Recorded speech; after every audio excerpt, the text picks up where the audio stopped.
Welcome to Payal's amazing blog या चॅनलवर आपल्या सर्वांचे स्वागत आहे। आज आपण मम्मीकडून वेगळ्या प्रकारची रेसिपी बनवून घेणार आहोत। ती रेसिपी मम्मा मला आज हे बनवून दे। हे काय आहे तर हे पाया आहे आणि मला पाया सूप पाहिजे।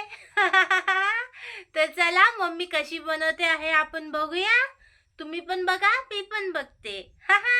तर चला रेसिपी का सुरुवात करते। आज आमच्या पायल मॅडमला पाया सूप खायचा आहे म्हणून तिच्या पप्पानी मटनवाल्याजवळनं पाया घेऊन आलेले आहे। हे पाया त्याने व्यवस्थित स्वच्छ करून दिलेले आहे। तरी आपण हे 1-2 पाण्याने धुवून घेऊया। आपण पाया व्यवस्थित धुवून घेतलेला आहे। त्यात आता ग्लासाच्या मापाने मी 2 ग्लास पाणी टाकत आहे, कारण पाणी जर आपण जास्त टाकलं ना तर ते शिटी होताना बाहेर येतं, म्हणून 2 ग्लास मी पाणी टाकून घेतलेलं आहे। आता ह्याच्यामध्ये जाणार चवीनुसार मीठ आणि थोडीशी हळद। आता यामध्ये टाकायचा थोडासा टमाटा, छोट्या आकाराचा कांदा कापून घेतलेला आहे तो, आणि अर्धा टोमॅटो कापून घेतलेला आहे। हे दोन्ही जाणार ह्याच्यात। आणि मम्मी किती शिट्या काढायच्या ग ह्याच्या? कमीत कमी 7 ते 8 शिट्या व्हायला पाहिजे, तर आपल्याला पायाचं सूप व्यवस्थित मिळेल। आता तिथं आपल्या शिट्या होत आहेत ना, तोपर्यंत आपण इथं पुढची तयारी करूया। मम्मी सांग। इथे आपण काही खडे गरम मसाले घेतलेले आहेत। धने, तेजपत्ता, स्टारफूल, वेलची, काळी मिरी आणि 3-4 लवंगा आणि थोडीशी दालचिनी, ही आपण आता भाजून घेणार आहोत। अगदी बारीक गॅसवर हे भाजून घ्यायचं। ह्याचा सुगंध, हे तुम्ही खडे सुद्धा टाकू शकता, पण हे तोंडात येतात ना, म्हणून ह्याचा ताजा मसाला करून आपण फोडणीला घालणार आहोत। हे बघा 2 मिनिटात भाजून होतं। आता यांना आपण काढून घेऊया। आता ते आपलं भाजून झालं ना, तर आता हे भाजायचं। मम्मी ह्याची सामग्री सांग। अगदी थोडंसं खोबरं घेतलेलं आहे, 1 कांदा, बारीक कांदा घेतलेला आहे, अर्धा टोमॅटो, लसूण, 8-10 पाकळ्या लसणाच्या आणि अर्धा इंच आलं, थोडीशी कोथिंबीर, हे सर्व आपण तव्यावर भाजून घेणार आहोत। सुरुवातीला खोबरं भाजून घ्यायचं, त्याचबरोबर आलं लसूण भाजून घ्यायचं मस्तपैकी।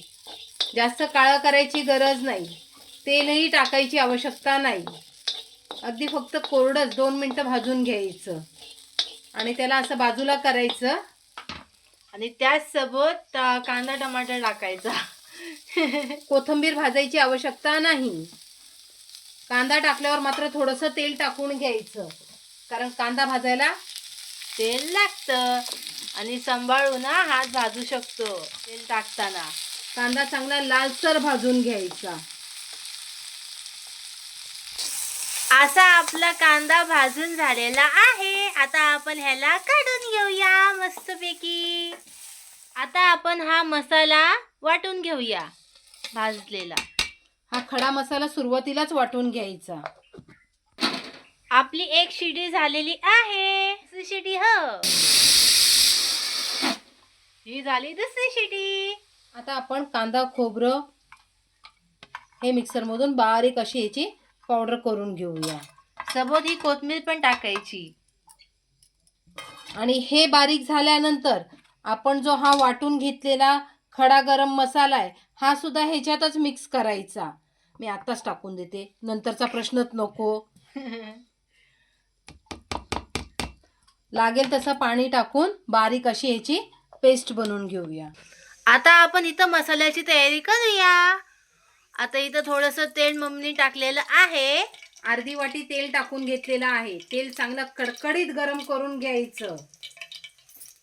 आता इथं आपलं तेल मस्तपैकी गरम झालेलं आहे। आता आपण मसाले टाकणार आहोत। कांदा लसूण मसाला, घरगुती लाल तिखट, हळद, काश्मीरी लाल तिखट मसाला आणि किचन किंग गरम मसाला। तिखटचं प्रमाण तुम्ही तुमच्या आवडीनुसार कमी अधिक करू शकता। सगळे मसाले टाकून अद्रक लसूण मसाला टाकायचा। अद्रक लसूणची पेस्ट टाकून घ्यायची। अद्रक लसूणची पेस्ट झाली की आपण वाटून घेतलेला जो मसाला आहे तो मसाला ह्याच्यात टाकून तेल सुटेपर्यंत फ्राय करून घ्यायचा।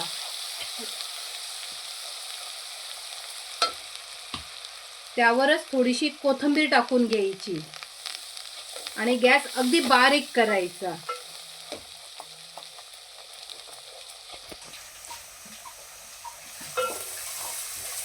हे आमच्या किचनच्या बाहेरचं असं मस्त तेल सुटेपर्यंत आपण फ्राय करून घेतलेला आहे. आता आपण हा जो मसाला पहिला वाटून घेतलेला होता ना, त्याच्यातला अर्धा शिल्लक आहे, त्याचा आपण तो आता दुसऱ्या कशाही ह्याला तुम्ही वापरू शकता. आपण अर्धच वाटण ह्याच्यात यूज केलेला आहे. हा आणि इथं आपली आपण कुकरची हवा सुद्धा गेलेली आहे. सुरुवातीला आपण ह्याचं पाणी टाकून घेऊया मसाल्यात. कुकरचं पायाचं पाणी टाकून घेतलेलं आहे. रंग बघा किती छान आलेला आहे, ते पण नॅचरली. हा हा हा 2 मिनिटं ह्याला चांगलं उकळून घ्यायचं आणि नंतर हा सगळा पाया टाकून घ्यायचा. हा बघा गेला गेला. आणि मिक्सरचं भांड्यात वाटण वाटलेलं ना, त्यात थोडंसं पाणी टाकून ते पण पाणी टाकून घ्यायचं आणि वरून आणखीन थोडंसं पाणी टाकून आपल्याला जेवढं पातळ हवंय तेवढं आपण ह्याच्यात पाणी वाढवून घ्यायचं. या स्टेजला तुम्ही मीठ चाखून बघू शकता. माझी मम्मी पण तेच काम करत आहे, मीठ चाखून बघत आहे. तुम्ही माझ्या मम्मीला बघितलंच असाल है ना. आता 10 मिनिटं आपण ह्याला शिजू देऊया बारीक गॅसवर. आता आपण झाकण उघडून बघूया. काय रंग भारी आलेला आहे बघा, मस्तच. सुगंध पण घरभर दरवळलेला आहे. आता अर्ध्या लिंबाचा रस आपण ह्याच्यावर पिळून घेणार आहोत. असा लिंबाचा रस पिळून घ्यायचा मस्तपैकी. मैत्रिणींनो, हिवाळ्यामध्ये ना कंबरदुखी, पायदुखी ह्याच्यावर अगदी गुणकारी उपाय म्हटलं की पाया सूप आहे. हा आवर्जून थंडीत पियायचाच. वरून अशी कोथिंबीर टाकायची. मस्तच. हे तर आपली रेसिपी बनून तयार झाली आहे.